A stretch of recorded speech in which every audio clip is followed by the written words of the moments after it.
احادیث طیبہ کی کتابوں میں جو سینکڑوں سال پرانی لکھی جا چکی ہیں، اسی طرح جو صحابہ کرام علیہم رضوان کے فضائل پر کتابیں لکھی ہوئی ہیں، ان تمام کے اندر سیدنا امیر معاویہ رضی اللہ تعالی عنہ کے جداگانہ فضائل موجود ہیں۔ اور سب سے بڑھ کر جو آپ کی فضیلت ہے وہ یہ ہے کہ آپ نبی پاک صلی اللہ تعالی علیہ وآلہ وسلم کے صحابی ہیں۔ جب نبی پاک صلی اللہ تعالی علیہ وآلہ وسلم کی صحبت آپ کو نصیب ہو گئی تو اس سے بڑھ کر اور کیا فضیلت ان کے لیے ہوگی؟ تو یہ فضیلت ان کی کافی ہے۔ پھر اس کے بعد نبی پاک صلی اللہ تعالی علیہ وآلہ وسلم نے کئی صحابہ کرام علیہم رضوان کو نام بنام یہ دعائیں دی ہیں۔ ویسے تو آپ ساری امت کے لیے اور صحابہ کرام علیہم رضوان کے لیے دعائیں کرتے تھے، لیکن چند صحابہ اور کئی صحابہ بلکہ ایسے ہیں کہ جن کو نام بنام نبی پاک صلی اللہ علیہ وسلم نے دعا دی ہے۔ ان میں سے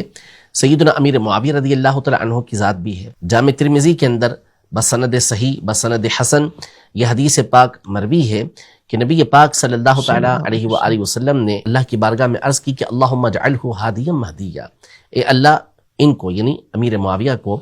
ہادی اور مہدی بنا، یعنی یہ ہدایت یافتہ بھی ہوں اور ان کے ذریعے لوگوں کو ہدایت بھی نصیب ہو۔ اسی طرح نبی پاک صلی اللہ علیہ وسلم نے ایک اور مقام پر ایک اور حدیث پاک ہے جو سند حسن کے قریب ہے، اور وہ امام احمد بن حنبل رحمۃ اللہ تعالی علیہ نے اپنی مسند میں اور فضائل صحابہ میں دونوں میں اس کو روایت کیا کہ نبی پاک صلی اللہ تعالی علیہ وآلہ وسلم نے سیدنا امیر معاویہ رضی اللہ تعالی عنہ کو دعا دی کہ اللہم علمہ الحساب والکتاب وقہ العذاب، اے اللہ ان کو حساب اور کتاب کا علم عطا فرما اور ان کو عذاب سے بچا۔ اسی طرح امام بخاری رحمۃ اللہ تعالی علیہ نے اپنی کتاب التاریخ الکبیر میں حضرت وحشی بن حرب رضی اللہ تعالی عنہ سے بسند حسن یہ حدیث پاک روایت کی کہ سیدنا امیر معاویہ رضی اللہ تعالی عنہ نبی پاک صلی اللہ علیہ وسلم کے پیچھے سواری پر موجود تھے۔ اور یہاں میں عرض کرتا چلوں کہ نبی پاک صلی اللہ علیہ وسلم نے کئی صحابہ کو اپنے پیچھے سواری پر بٹھایا ہے، اور اس پر علماء نے اہتمام کے ساتھ کتابیں لکھی کہ کون کون ایسا سعادت مند ہے جس کو نبی پاک صلی اللہ علیہ وسلم کے پیچھے سواری پر بیٹھنے کا شرف حاصل ہوا۔ من اردف النبی صلی اللہ علیہ وسلم، کون کون سواری پر نبی پاک صلی اللہ علیہ وسلم کے پیچھے بیٹھا، تو ان میں سے ایک سیدنا امیر معاویہ رضی اللہ عنہ کی ذات گرامی بھی ہے۔ تو نبی پاک صلی اللہ علیہ وسلم کے پیچھے آپ بیٹھے ہوئے تھے، بیٹھنے کا شرف حاصل ہو رہا تھا، تو حضور پاک صلی اللہ علیہ وسلم نے پوچھا کہ معاویہ تمہارا کون سا حصہ جسم کا مجھ سے ٹکرا رہا ہے؟ تو انہوں نے عرض کی کہ میرا پیٹ آپ کے مبارک جسم سے ٹکرا رہا ہے۔ تو نبی پاک صلی اللہ علیہ وسلم نے دعا کی کہ اے اللہ ان کو علم اور حلم سے بھر دے، یعنی ان کو حلم بھی عطا فرما، بردباری بھی عطا فرما اور ان کو علم بھی عطا فرما۔ نتیجہ یہ نکلا کہ آپ کو اللہ پاک نے اس امت کا مجتہد بنایا تھا، جس کی گواہی خود صحیح بخاری شریف کے اندر ابن عباس رضی اللہ تعالی عنہما نے فقیہن کے الفاظ سے دی ہے، جس کا مطلب ہی مجتہد بنتا ہے کہ یہ درجہ اجتہاد تک پہنچے ہوئے تھے، کیونکہ نبی پاک صلی اللہ علیہ وسلم کی دعا ان کو حاصل ہوئی تھی۔ تو یہ ساری احادیث طیبہ ہیں کہ جس میں نبی پاک صلی اللہ علیہ وسلم ان کو دعائیں دے رہے ہیں، اپنے پیچھے بیٹھنے کا شرف عطا فرما رہے ہیں، پھر ان کو کاتب وحی بنایا، ان کے ذریعے قرآن پاک کی آیات لکھوائی، نبی پاک صلی اللہ علیہ وسلم پر نازل ہونے والی وحی لکھنے کا شرف بھی سیدنا امیر معاویہ رضی اللہ تعالیٰ عنہ کو حاصل ہوا۔ تو اس سے بڑھ کر اور کیا فضیلتیں آپ کو حاصل ہوں گی؟ پھر اس کے بعد آپ کی جو بہن تھی سیدہ ام حبیبہ رضی اللہ تعالی عنہا، یہ نبی پاک صلی اللہ تعالی علیہ وسلم کی زوجہ محترمہ تھی، ام المومنین تھی، تو یہ ایک علیحدہ سے شرف اللہ پاک نے سیدنا امیر معاویہ رضی اللہ تعالی عنہ کو عطا فرمایا۔ تو ایسے بہت سارے فضائل جو ہیں وہ احادیث طیبہ میں موجود ہیں، اور علماء کثرت کے ساتھ تذکرہ کرتے رہے کہ آپ بہترین صحابی ہیں، آپ جلیل القدر صحابی ہیں۔ 1400 سال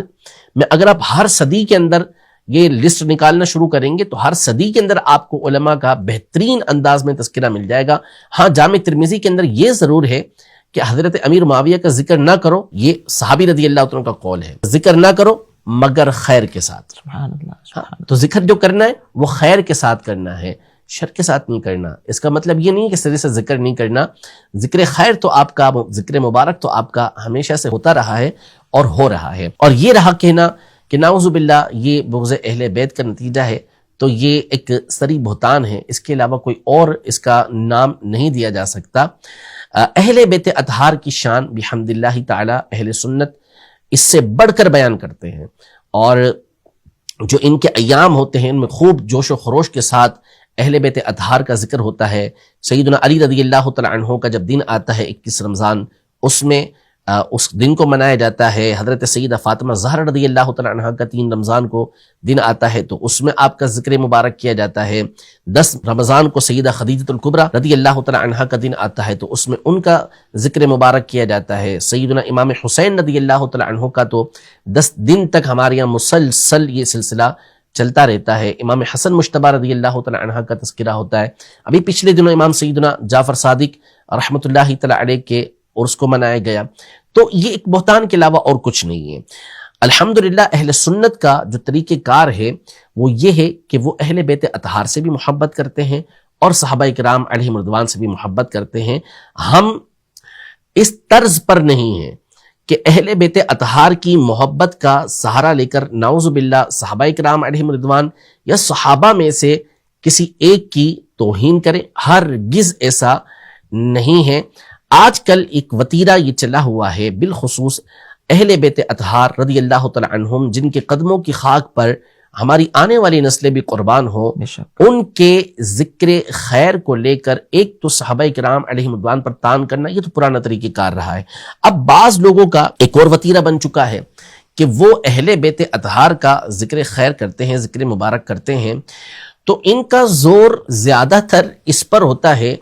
کہ وہ اس محبت کی آڑ میں دوسروں کے اوپر طعن و تشنیع کر رہے ہوتے کہ یہ لوگ اس طرح نہیں کر رہے اور یہ فلاں کا تذکرہ نہیں کرتے تو یہ فلاں کا تذکرہ نہیں کرتے. یہ ایک عجب روش چل پڑی ہے. حالانکہ جو اہل سنت ہیں بحمد اللہ تعالی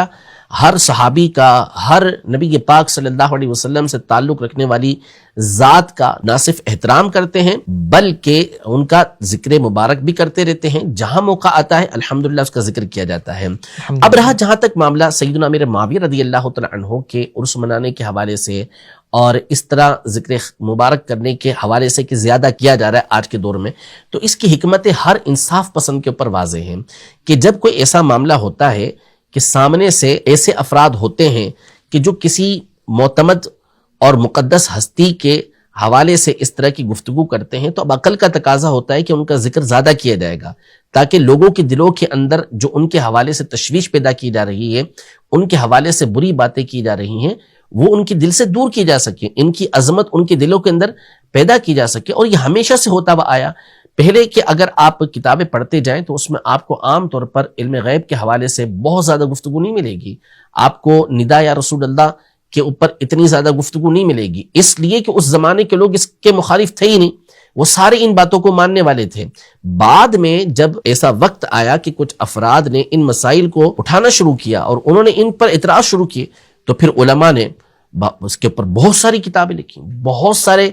جوابات انہوں نے دی جو پچھلے دور کے اندر آپ کو نہیں ملیں گے. تو وجہ یہی ہوتی ہے کہ جب اس طرح کا کوئی معاملہ پیش آتا ہے تو پھر علماء اس بات کا اہتمام کرتے ہیں کہ لوگوں کے عقائد اور نظریات کی حفاظت کے لیے اب کیا چیز ضروری ہے. تو آج کے دور میں ایک ضروری کام یہ تھا کہ لوگوں کے دلوں کے اندر صحابہ کرام علیہم رضوان کی عظمت کو بھی پیدا کیا جائے، اور جو لوگ بالخصوص سیدنا امیر معاویہ رضی اللہ تعالی عنہ کے بارے میں لوگوں کے اعتقادات کو، لوگوں کے عقیدے کو خراب کرنے والے تھے اور خراب کرنے کی کوشش کر رہے تھے، ان کا بھی بھرپور جواب ہو سکے اور ان کو بھی ان کی جو پھیلائے ہوئے برے نظریات ہیں ان کا سد باب کیا جا سکے. اس لیے بکثرت سیدنا امیر معاویہ رضی اللہ تعالی عنہ کا ان دنوں میں ذکر کیا جاتا ہے اور آپ رضی اللہ تعالی عنہ کے دفاع اور آپ رضی اللہ تعالی عنہ کے عرس کا یہ اہتمام کیا جاتا ہے.